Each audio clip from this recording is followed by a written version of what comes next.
Di dunia ini hanya ada dua negara sahaja yang terbentuk daripada gabungan-gabungan kesultanan atau emiriyah, iaitu negara kita Malaysia dengan UAE. UAE atau Emiriyah Arab Bersatu, mungkin ramai yang macam itu mana dengar macam Arab tapi dekat mana kita tak tahu. Tapi kalau kita sebut Dubai atau Abu Dhabi, oh terus ramai, oh tahu Burj Khalifa, oh tahu Emirates, oh yang menaja Arsenal, yang menaja Manchester City. So semua tahu kan? Sebenarnya dia agak unik jugalah sejarah negara ini. Sebelum kedatangan Islam, dia sebenarnya samalah seperti negara-negara Arab di Semenanjung Arab. Terdiri daripada penduduk-penduduk yang berpindah ranah di kawasan. Ada beberapanya yang bekerja sebagai petani, ada yang sebagai pelaut, ada yang sebagai penggembala, pedagang. Sebab dia berada di kawasan Teluk untuk menjalankan aktiviti perdagangan. Dan fast forward, di zaman-zaman di mana kekuasaan Eropah mulai berkembang, orang Portugis ni dia cuba berlayar, yang kita tahu pergi ke Afrika Selatan, kemudian dia pergi ke India. Salah satu perjalanan dia tu, dia sempat juga singgah ke kawasan UAE ini, namun dia hanya singgah sahaja untuk berdagang. Dia tak ada niat untuk menjajah atau berkuasa pada masa tersebut. Mungkin dikarenakan faktor cuaca atau tiada apa-apa yang menarik yang lebih-lebih. Minyak pun masa tu tak tahu lagi kan. Jadi okeylah, orang Portugis ni dia macam pass by saja, tumpang lalu.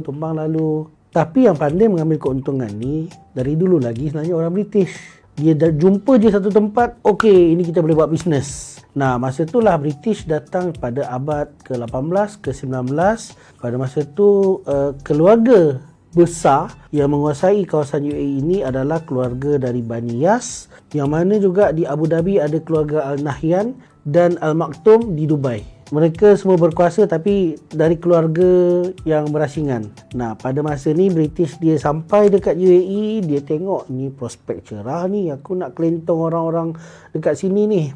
Jadi dia buatlah satu perjanjian. Alasan dia mengelakkan terjadi permasalahan di kawasan Teluk.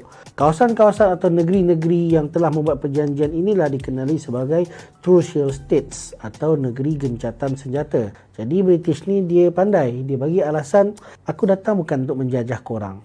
Mungkin dia tengok ada pasir je kot. Tapi aku datang untuk backup korang kalau jadi apa-apa di kawasan Teluk ini. So British dari tahun 1980-an sampai perjanjian itu tahun 1892, dia cuba menguasai, kita boleh kata 6 negeri daripada 6 keluarga yang berbeza. Di antaranya seperti Abu Dhabi, Dubai, Fujairah, Ajman, Al-Quwain. Nah, 6 ini dia telah menandatangani perjanjian dengan British.